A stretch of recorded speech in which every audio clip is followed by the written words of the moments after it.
जोहार, मैं आनंद कुमार और आप देख रहे हैं जनमन की बात।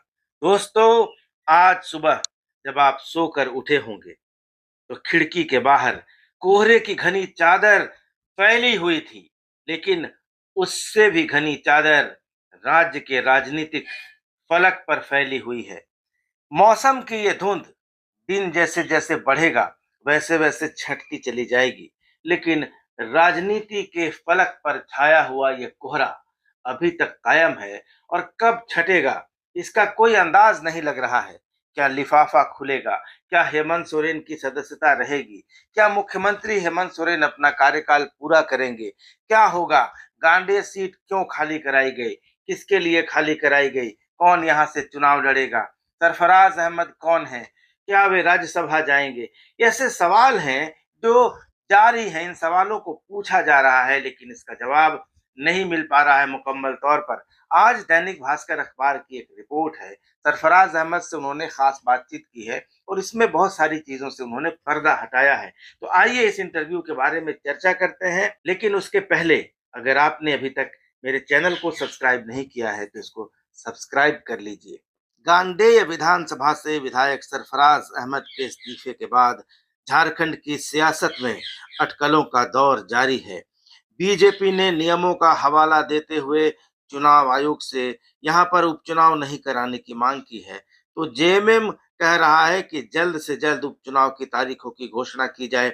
इसको लेकर अब दोनों ही पक्ष यानी भारतीय जनता पार्टी और झारखंड मुक्ति मोर्चा का जो इंडिया अलायंस है, वो दोनों राज्यपाल से मिल सकते हैं, मांग कर सकते हैं। लेकिन ऐसी स्थिति में ये सवाल उठ रहा है कि सरफराज अहमद ने क्यों इस्तीफा दिया और इस्तीफे के बाद सत्ताधारी दल से गांडेय सीट से कौन कैंडिडेट बनेगा। दैनिक भास्कर की खबर है कि सरफराज अहमद ने कहा है कि यहां से मुख्यमंत्री हेमंत सोरेन की पत्नी कल्पना सोरेन चुनाव लड़ेंगी, या अगर जरूरत पड़ी तो खुद सीएम हेमंत सोरेन यहां चुनाव लड़ेंगे। इनके अलावा यानी इन दोनों के अलावा किसी तीसरे व्यक्ति की गांडेय में एंट्री नहीं होगी। सरफराज अहमद ने कहा है कि किसी तीसरे को यहाँ आने की कोई जरूरत नहीं है। तीसरे की अगर जरूरत पड़ी तो मैं खुद हूँ। बातचीत के दौरान सरफराज अहमद से पूछा गया कि अगर कल्पना सोरेन गांडे से चुनाव लड़ती हैं तो क्या आप उनका समर्थन करेंगे। सरफराज अहमद इस पर कहते हैं कि जरूर करेंगे। कैसी बातें करते हैं? अगर मेरा दल उनको उम्मीदवार बनाता है तो निश्चित रूप से मैं उनके लिए कैंपेन करूंगा। मेरे ही कंधे पर उनकी जीत की जिम्मेदारी होगी। आनन फानन में साल के आखिरी दिन कराए गए इस्तीफे पर सरफराज अहमद का कहना है कि भारतीय जनता पार्टी की कोशिश थी कि वो हेमंत सोरेन सरकार को अस्थिर करे। वे इसी डिजाइन पर काम कर रहे थे, लेकिन मेरे इस्तीफे के बाद उस पर विराम लग गया। सवाल उनसे पूछा गया कि क्या इस्तीफे के पहले आपकी मुख्यमंत्री हेमंत सोरेन से चर्चा हुई थी, और हुई थी तो क्या हुई थी। इस पर सरफराज कहते हैं कि बिल्कुल सीएम से चर्चा हुई थी। अपने दल के नेताओं के साथ चर्चा के बाद ही ये रास्ता निकाला गया। हमारे ऊपर किसी तरह का कोई प्रेशर नहीं था, कोई दबाव नहीं था, और मैंने अपने विवेक से इस्तीफा देने का फैसला लिया। जब उनसे यह पूछा गया कि सरफराज अहमद को ही इस्तीफे के लिए क्यों चुना गया, तो सरफराज अहमद ने कहा कि मैं जरा गंभीर आदमी हूं। अपनी कॉन्स्टिट्यूएंसी में मेरी पकड़ है। हम पर विश्वास किया गया, इसलिए सरफराज अहमद को चुना गया। इस पर दैनिक भास्कर ने सवाल किया कि एक चर्चा तो ये भी है कि आपकी कांग्रेस में वापसी हो रही है, इसमें कितनी सच्चाई है। तो सरफराज ने कहा कि नहीं, इस बात में कोई सच्चाई नहीं है। मैं जहां हूं वहां खुश हूं। अभी क्षेत्रीय पार्टी में काम कर रहा हूं। एक सेक्युलर जमात है यहाँ पर। गठबंधन में कांग्रेस पार्टी है। अच्छा लग रहा है। अच्छी सरकार चल रही है। झारखंड बनने के बाद पहली सरकार है जिससे लोगों को उम्मीद है कि यह कुछ अच्छा फैसला ले रही है। अच्छा काम करने का प्रयास किया जा रहा है। तो इस पर फिर दैनिक भास्कर ने उनसे पूछा कि चर्चा तो ये भी है कि धीरज साहू की जगह मार्च में आपको राज्यसभा भेजा जा सकता है। इस पर सरफराज कहते हैं कि राज्यसभा की अभी कोई चर्चा पार्टी के नेताओं से नहीं हुई है। मार्च में धीरज साहू की जगह खाली तो हो रही है। पार्टी जो फैसला लेगी वो सिर आंखों पर होगा।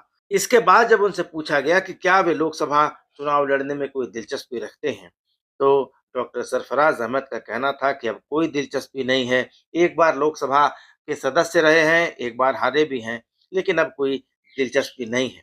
तो दोस्तों, इस बात की भी चर्चा होती है कि हेमंत सोरेन गांडे से चुनाव लड़ सकते हैं।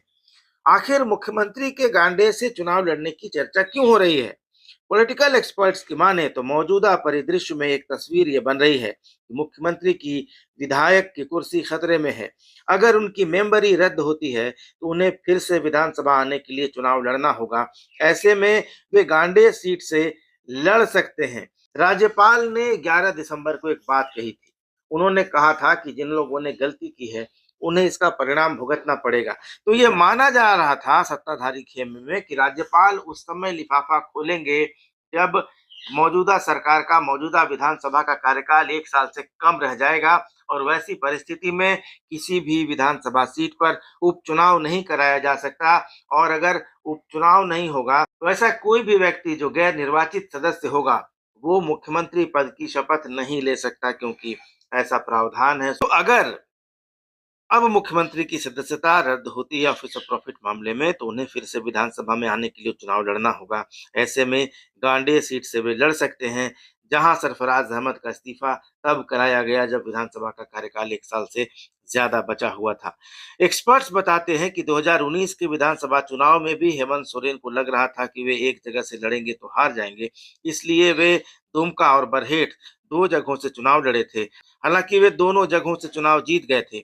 इसके बाद उन्होंने दुमका से इस्तीफा दे दिया था और उनकी जगह उनके भाई बसंत सोरेन जीतकर विधानसभा पहुंचे थे। तो ये थी गांडे विधानसभा की चर्चा। लेकिन अब जानते हैं कि सरफराज अहमद कौन है जो इस्तीफा देकर चर्चा में आए हैं। पुराने चावल हैं, पिछले 53 साल से राजनीति में एक्टिव हैं, 45 साल तक कांग्रेस में रहे, 80 में पहली बार विधायक बने 1980 में। इसके बाद राजीव गांधी इन्हें केंद्रीय राजनीति में लेकर चले गए। 1984 में जब इंदिरा गांधी की हत्या के बाद चुनाव हुआ तो गिरिडीह से कांग्रेस ने इनको लोकसभा का टिकट दिया और ये जीत गए। 1985 में सरफराज अहमद को ऑल इंडिया कांग्रेस कमेटी का ज्वाइंट सेक्रेटरी बनाया गया। 1990 में कांग्रेस दिग्गज नेताओं को पछाड़कर संयुक्त बिहार में, एकीकृत बिहार में बिहार कांग्रेस के प्रदेश अध्यक्ष बनाए गए। अलग राज्य बनने के बाद सरफराज अहमद लगातार गांधी विधानसभा चुनाव लड़ते आ रहे हैं। 2009 में कांग्रेस के टिकट पर जीते। 2019 में जब गांडे सीट जेएमएम के कोटे में आई तो कांग्रेस से नाता तोड़ सरफराज जेएमएम में शामिल हो गए और चुनाव जीत गए। गांडे का गणित समझिए, गांडे पर ही आखिर क्यों नजर टिकी है, इसको लेकर भी सवाल उठ रहे हैं। लेकिन गांडे का जब आप समीकरण समझेंगे तो समझ जाएंगे कि आखिर गांडे सीट ही क्यों चुनी गई। गांडे गिरिडीह जिला का एक ऐसा विधानसभा क्षेत्र है जो झारखंड मुक्ति मोर्चा के लिए पूरी तरह से फिट बैठता है। आंकड़ों के अनुसार गांडे में झारखंड मुक्ति मोर्चा का एक बड़ा वोट बैंक आदिवासी समुदाय है, जिसकी संख्या करीब 35,000 के आसपास है। इसके अलावा 23% मुस्लिम वोटर्स हैं जो करीब 65 से 75,000 के आसपास हैं। यही कारण है कि 2000 में जब राज्य बना तब से लेकर अब तक सिर्फ एक बार 2014 में भारतीय जनता पार्टी का उम्मीदवार यहाँ से जीतने में सफल रहा था। जयप्रकाश वर्मा यहाँ से जीते थे, लेकिन जयप्रकाश वर्मा भी अब झारखंड मुक्ति मोर्चा में जा चुके हैं। तो दोस्तों, ये था गांडे का गणित, गांडे की चर्चा, सरफराज अहमद की जानकारी। लेकिन लिफाफा खुलेगा या नहीं खुलेगा, इसको लेकर अभी भी कुछ साफ नहीं है। अटकलों का दौर जारी है। राज्यपाल रांची लौट चुके हैं, लेकिन रांची में जितना कोहरा इस जाड़े के मौसम में छाया हुआ है, उससे ज्यादा कोहरा राजनीतिक परिदृश्य पर छाया है। तो मौसम पर छाई हुई धुंध तो हट जाएगी, लेकिन सियासी फलक पर छाया हुआ यह कोहरा कब छटेगा, इसका इंतजार पूरे झारखंड को है। वीडियो कैसा लगा कमेंट करके बताइएगा जरूर। चैनल को सब्सक्राइब कर लीजिएगा। अगले वीडियो में मिलते हैं, तब तक इजाजत दीजिए। धन्यवाद। नमस्कार।